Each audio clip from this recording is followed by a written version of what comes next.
What's up, Samurai? We're back. This has been a long overdue video as we've rolled into the new year. It means I can do updated videos to a bunch of other things. And more specifically, there has been some, not many, changes to the mods that I've been using. So what I'm going to do for you guys is, unfortunately, there's too many mods. I can't fit them all in the description amongst all of my other YouTube videos and stuff like that. So what I'm going to do is I'm going to timestamp each of the different sections of this video with the name of the mod. And you can just naturally assume that most of these will end up being on the Trovesaurus website. Some of them are going to be in the Steam Workshop. So that's obviously going to be a lot easier for you guys. Certain mods will be mandatory, some of them not so much.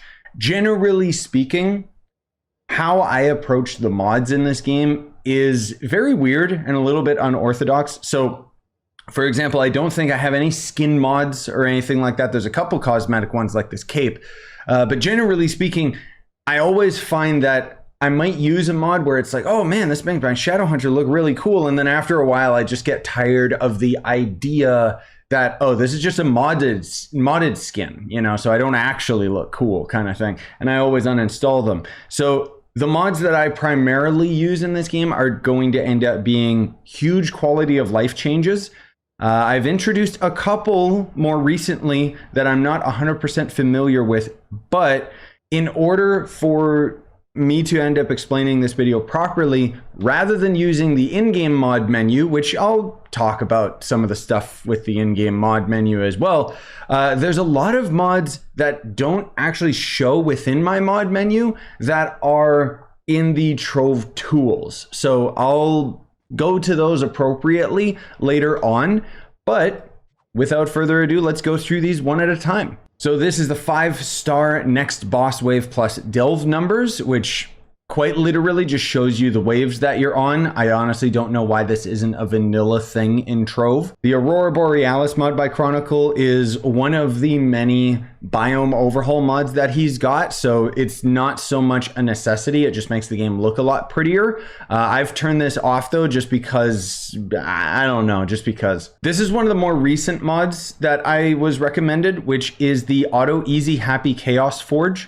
So what this is supposed to do is, as you can see, it's supposed to be that you can auto randomize stat types, so you don't have to order them again and again. Be careful with network lag. So essentially, I think what it's supposed to do is you would select the modifiers that you want, and then it's just going to keep randomizing it until you get those stats. But in my limited experience of messing with it, it kind of works and it doesn't. It's very strange. So you can see the movement speed is locked in because that's the second stat. So if we had a second stat reroll event, for example, that would be an optional swap. Otherwise, you can see the second or the third slot, sorry, on the gear, I can select all of these different stats. And then the final slot, I can select these different stats. So it's a really easy way of just being able to select the modifiers that you actually want on your gear. Again, it doesn't 100% work for me, but either way, it still is cool enough that I wanted to show you guys that. Now, you'll see a little bit later, but I do have quite a few UI mods, obviously, that make things a little bit more compact. But the Auto Easy Happy UI is going to end up being this class menu UI.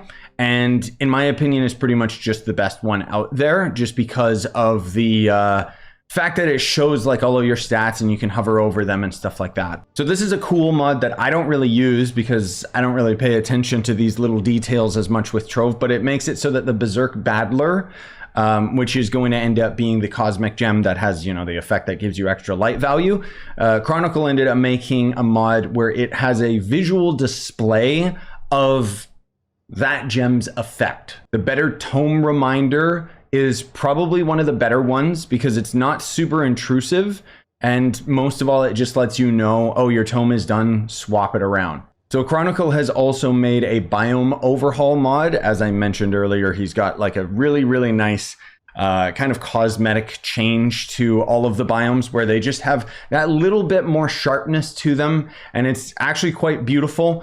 I don't typically end up using it just because with me and Trove, like I use reshade so that I can dial in all the different lighting and effects and stuff so that it looks like it's more contrasted, more saturated and stuff, while not just being something that I do in video editing, something that I can actually see at the same time. An old one, but a good one, the boss health bar, which ends up, you know, showing all the average DPS as well as the boss's health percentage and junk like that. And then here's the Chronicle cape, which, of course, with me changing my logo all the freaking time, is kind of irrelevant now. I don't think that he ever made this public, and, you know, that's perfectly fine. But he does have some other cape mods, as well as apparently it's really easy to just add your own palette to the cape design, but I don't know whether or not Chronicle ended up actually like uploading that. And this clean dot crosshair, so funny enough, the clean dot was made by a different person. I don't remember who it was that ended up making it, but then basically this guy ended up re-uploading it. So I'm pretty sure, I don't fully remember, but if I'm not mistaken, I actually gave him the clean dot crosshair, and then he was like, all right, I'm just gonna upload it, because for whatever reason, the original clean dot crosshair was taken offline. And one of the biggest mods, this is like one of the super mandatory ones, is the Chronicle Boss Radar definitive version. So you guys have seen this countless times in my more recent streams and videos, where the boss radar will point to the bosses, shows whether or not they're defeated or not, shows the distance of them, and so on and so forth. And it's nicely color coded and everything. This is the definitive version of the boss radar. This I don't think is public. I could be mistaken, but this is the crystallized mana. So it's a waypoint that points to them. If I'm not mistaken, this and a couple other mods, which we'll talk about later, were mentioned like privately in the Trove Discord when the mana update was on the test server. And I don't think, don't quote me on this, but I don't think anybody ever took the extra time to upload these to Trovesaurus or anything. Another one you guys will recognize from years of me playing this game is customized VFX buffs for Arcane-Martial emblem. So it just makes it so that you're on fire. It's just so cool, and I'm so used to using this. I have no idea what the default VFX look like. Same with this one, which is a customized VFX for Shadow, Radiant, and Stellar. If I'm not mistaken, this has been updated to include crystal gear, although I don't know if it actually mentions it. But basically the big reason for this mod is that it'll not only distinctly show you what the gear type is, but this beam goes up through floors. So it's a way that you can easily tell which gear you may have left behind. Now, this is another one that I think is going to end up becoming insanely popular, probably in a very short time frame. If I'm not mistaken, Chronicle has made this public. Don't quote me on it, but if it's not public now, it is soon TM. And this is the DPS display. So when I'm fighting things, it's got like a hit marker, you know, like Call of Duty, that basically shows when you're damaging enemies and stuff like that. So that's pretty nice. But then it also shows the damage that you're doing down in the bottom, and it kind of just calculates like a nice average. It's actually an insane mod. You know, Chronicle kind of discussed with me how he went through making this mod, and I'm not good at math in the first place, so this is something that's really, really impressive to me, because he said he struggled a lot with getting it to work properly, and is just another one of those mods that you want to just insert into your repertoire. Oh, look at this. Another VFX overhaul mod from your boy Chronicle. So this is just the Draco's basic attack becoming the new fire VFX. So when I say new fire VFX, when I first started playing Trove, all of the fire, not just from the Draco, looked like the Draco's basic fire attack. So, you know, it's kind of like these little bubbles that kind of come out of it, or little orbs or whatever. That was fine and dandy back in the day, but over time, they ended up replacing a lot of the VFX in Trove, and more particularly torches ended up getting a new fire VFX, but for whatever reason, they never touched up the Draco. So that's what this mod does. Now, I never do anything with gardening anymore, but easy to see occupied ally habitats just shows a little arrow on a habitat that is actually inhabited or occupied with an ally. For those of you that don't know, with Gardening 2.0, basically these stupid things you would interact with daily, and sometimes they would end up having an ally that you could loot from them. The Egg Finder is really, really handy if you're doing Geode Cave stuff. Not a mod that gets highlighted in the videos anymore, just because of the fact that it essentially is irrelevant, because it's the caves content, so nobody's doing that anymore. But every now and then you'll see me hop in the caves for an event or whatever, and it basically makes a big pulsing, very beautiful VFX orb around the eggs so that you can tell where they are. So here's one of the many updates that I don't use correctly, which is going to end up being Exodave's better invites. So apparently what this does is it changes the position of when you get invited, like it shows the different area that it is. It's supposed to auto-confirm Regeminator rebuys and junk like that. And if I'm not mistaken, I think in order to change like how the invites actually work for this aspect of the mod, you have to go into like the config file or something. Another one that I don't use anymore, but would still recommend, is Easy to See Biomes by Exodave. This basically just removes, like you can see in this picture, that's with the fog, and then that's without the fog. So it makes the game look a little bit uglier because it removes the fog, thus removing the atmosphere. But if you just want to like be able to see and don't care about the draw distance issues, then it's a really handy one. And if this entire time you're wondering why my in-game mod menu looks the way that it does, it's because Exodave's mod manager, which just changes this menu to look a lot sharper. Now, this is another mod that I want to show you guys, but it's not one that I use because I'm actually using a different mod that has the same effect. But as an option, you can use Exodave's Superior Loot Collector, which basically he's got a couple different versions that will make it so that it just automatically loot collects certain items up to a rarity. By which I mean you still have to click the button to loot it, but it just doesn't lock everything. Now here's another gardening one, Easy to See Watering, so it just shows the plants that still need to be watered. And this is another mod that I'm not very familiar with. It was only recommended to me recently, but apparently it's a really, really good one. I don't know how to read this and I don't really care, but essentially this is going to be your in-game cheat sheet for coefficiency. So those of you that actually care about all that stuff, it essentially goes right here, build class. You can select all of the classes and then we can generate. Now, I don't really know what this means. I never learned the terminology of like, okay, 9 gems out of 0 have this stat, 3 out of 15 has this stat. It's basically like, the physical damage, the crit hit, so on and so forth. So this, if I'm not mistaken, the golden egg tracker is for the Easter egg events. I could be mistaken. I think, yeah, Bunfest. So whenever the Easter event comes around, this mod is really handy to see where the eggs are. Also, you'd be surprised that there is no official way of hiding your ally, despite the fact that you can hide pretty much every other aspect of your character. It's very odd.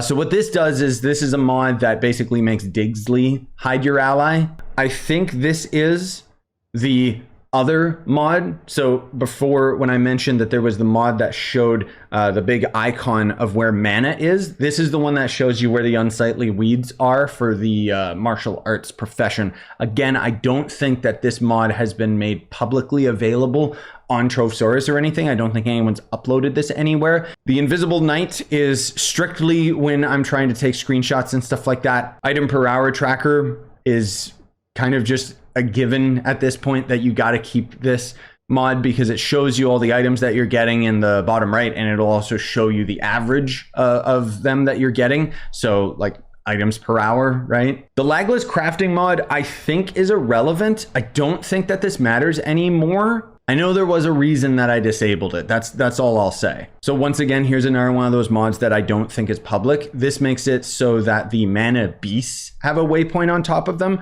So this is, I like this mod, but it doesn't let me use it. I think because I'm using the Minimap mod, which we'll talk about in a minute, but basically this makes it so that you're bigger and centered in the map.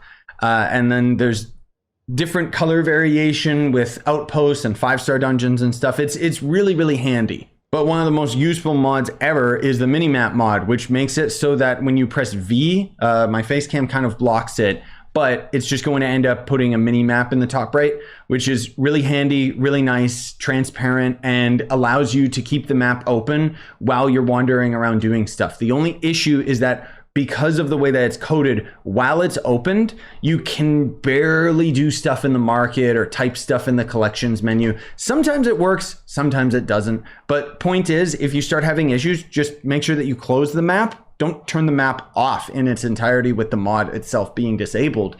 Just turn the minimap off and then you'll be able to access stuff. Another old one, but a good one, is the Moonlight bulb waypoint. No more bright biomes is another super old one. It says it's enabled, but I don't know if it is, because if I'm not mistaken, the permafrost in particular is still like gut-wrenchingly white for me.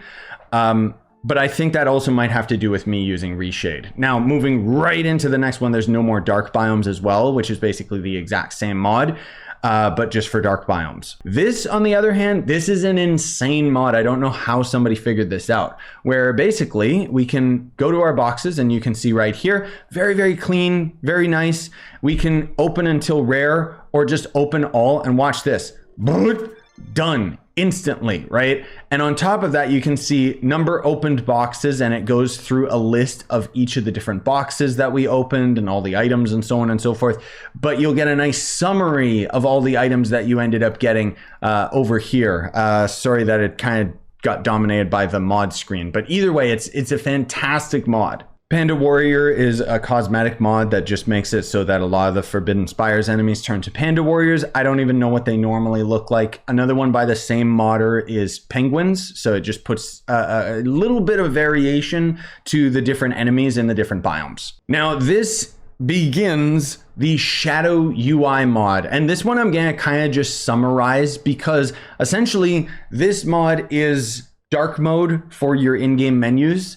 But on top of that, it also condenses it and makes it a lot more compact in most cases.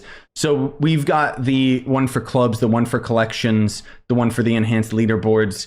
I don't have the one for the friends list. I don't have the one, I do have the one for the inventory. The reason I don't have the friends list is because, as far as I know, it takes the same as the auto easy happy UI. But the point being with this mod, what I find so nice about it is you can just get the entirety of the UI mod, or you can install only individual parts of the UI. Smart fishing pools is essential if you want to actually get into the fishing 2.0. So this is another very situational mod that I can honestly probably disable. This has got to do with the titles secret quest. So just search my channel. You know, I've got a video that shows how you actually go through a step-by-step process of that quest line. It's really convoluted and confusing.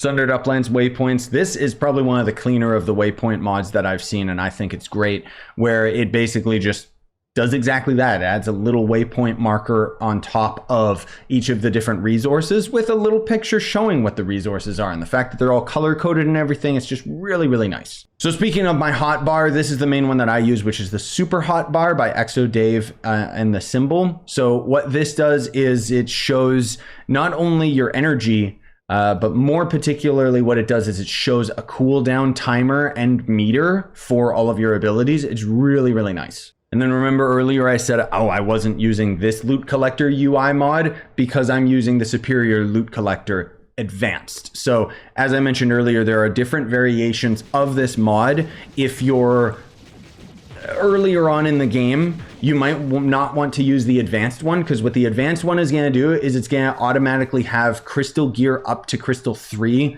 unlocked so that we can just immediately destroy it. Superior Marketplace might be an irrelevant mod if I'm not mistaken, because I don't think this has been updated to work with the new vanilla UI for the market. Don't quote me on that, but there is a reason that I have it disabled, and that's more than likely why. Tainted Star Waypoints, again, that's got to do with a specific event. I think it's the lunar event. And then Chronicles got another underwater environment UI mod. This one is actually quite beautiful. Makes it so that there's all these waves and god rays and stuff like that. I don't know how the heck he ended up getting this to working, but as he says, recommended for medium to strong computers. And then lastly, within the in-game menu is going to end up being the Unlike Liked Worlds. This is super old mod. I don't think it's ever had to be updated. It basically just makes it so I can open up this club menu and we can see which clubs we've liked, and we can unlike them from this menu, or we can just enter them. So on the other hand, this is what my Trove tools looks like. So there's quite a few mods that only show up in this menu and not in game.